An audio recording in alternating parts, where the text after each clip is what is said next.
जय माता दी सभी बच्चों को। आज का विषय है साधना में अनुभव नहीं हो रहे हैं, क्यों? क्या कारण है इसका?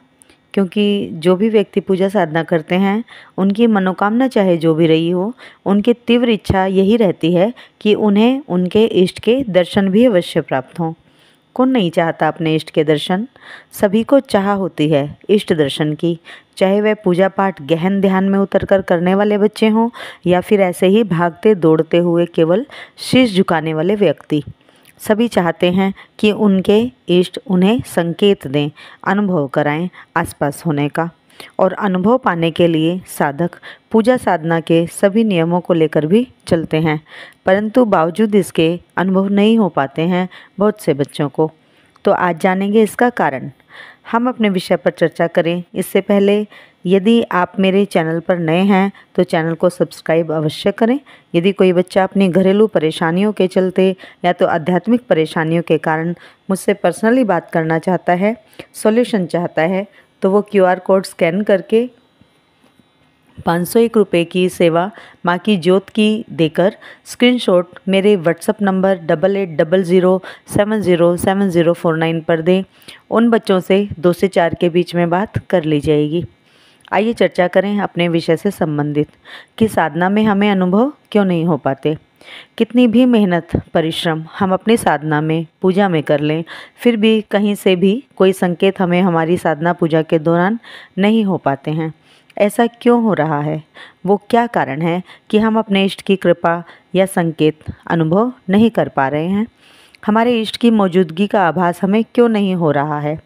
सबसे पहला कारण है इसका शक, संदेह। यदि आप भक्ति के मार्ग पर चल रहे हैं तो आपको भौतिक ज्ञान, किताबी ज्ञान छोड़ना होगा। अपनी भक्ति के साथ तर्क वितर्क जो आप लगाते हो वह सब बंद करना होगा। जब तक भक्ति में आप संपूर्ण समर्पण नहीं करते हैं अपने इष्ट के प्रति, तब तक आपको इष्ट का आभास नहीं होगा।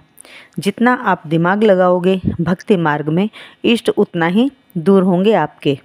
और संपूर्ण समर्पण से यदि आप इष्ट के चरणों में झुकते हैं तो आपको इष्ट का आभास भी होगा और अनुभव भी होगा।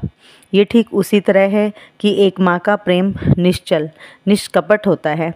माँ आपसे कुछ नहीं मांगती और एक माँ अपने बालक के लिए पूरी दुनिया से लड़ सकती है, पर अपने बालक पर आँच नहीं आने देती। और बालक अपनी माँ के लिए संपूर्ण समर्पित होता है। केवल और केवल प्रेम ही देता है एक बालक अपनी माँ को। तो क्या माँ के प्रेम में भी कोई तर्क वितर्क हम लगा सकते हैं? जहाँ तर्क वितर्क आ गए वहाँ सौदेबाजी हो गई, बिजनेस हो गया। और बिजनेस में तो लाभ और नुकसान दोनों ही होंगे।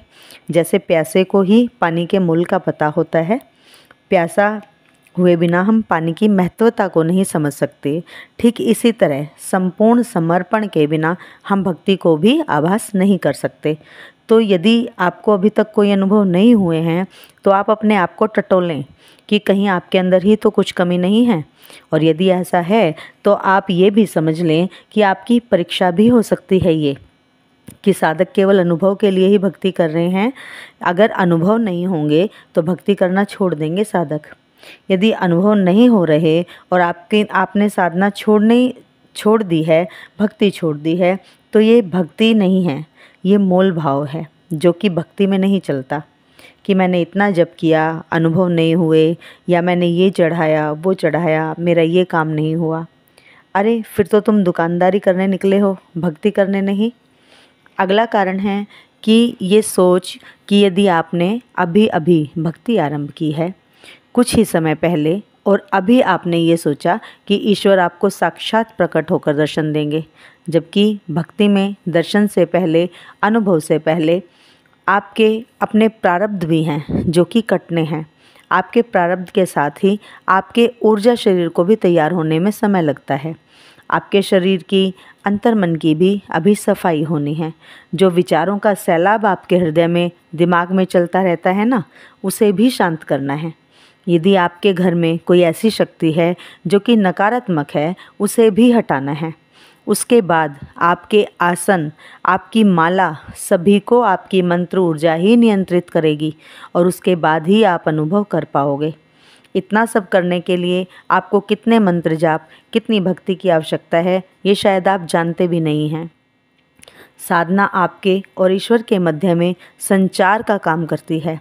ठीक उसी तरह जैसे कि हम मोबाइल द्वारा दूर बैठे अपने किसी परिजन या परिचित से बात कर सकते हैं, परंतु आवश्यकता है तो नेटवर्क अच्छा होने की। यदि नेटवर्क अच्छा नहीं होगा तो कॉल बार बार डिस्कनेक्ट होगी और बात नहीं हो पाएगी। ठीक इसी प्रकार आपको लोभ, मोह, काम, क्रोध, अहंकार और सबसे ज़्यादा अहम रूपी बाधाएं दूर करनी हैं। तभी हमारा नेटवर्क अच्छा हो पाएगा और कनेक्शन हमारे इष्ट से जुड़ पाएगा। और उस पर भी इष्ट का सबको मिलने का तरीका अलग अलग ही होता है। किसी के इष्ट ध्यान के माध्यम से दर्शन देंगे सशरीर, तो किसी को ठंडे हवा के झोंके के रूप में स्पर्श करेंगे, तो किसी को कहीं ऐसे ही इंसान के रूप में मदद करने के लिए पहुंच जाएंगे। आवश्यकता है तो बस हमें समझने की। कभी कभी तो हमें प्रकृति भी ईश्वर का, इष्ट का आभास कराती है। बस समझना है हमें इन सब संकेतों को। जब प्रकृति हमें आभास कराएगी तब हमें कण कण में अपने इष्ट नजर आएंगे।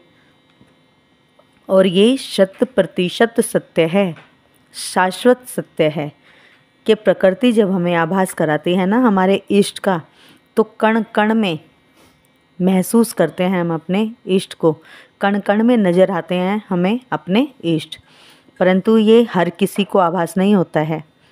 मुख्य बात है कि यदि इष्ट का आभास अनुभव करना है तो बिल्कुल उस अबोध बालक की तरह बन जाओ जिसे जितने भी खिलौने प्राप्त हो जाएं, कितना भी कोई परिजन उसे गोद में उठा ले, दुलार कर ले, परंतु उस अबोध बालक को चाहिए तो केवल अपनी माँ की गोद, अपनी माँ का आंचल। जब ये भावना आपकी अपने इष्ट के लिए होगी तो आपके इष्ट भी आपके आसपास ही आपको महसूस होंगे। ये थी आज की अनमोल जानकारी। कैसी लगी कमेंट्स में अवश्य बताएं। लाइक अवश्य करें वीडियो को। मिलते हैं अपनी अगली वीडियो में एक नई जानकारी के साथ। तब तक के लिए जय माता दी सभी को। जय शिव शक्ति, जय महाकाल, जय महाकाल।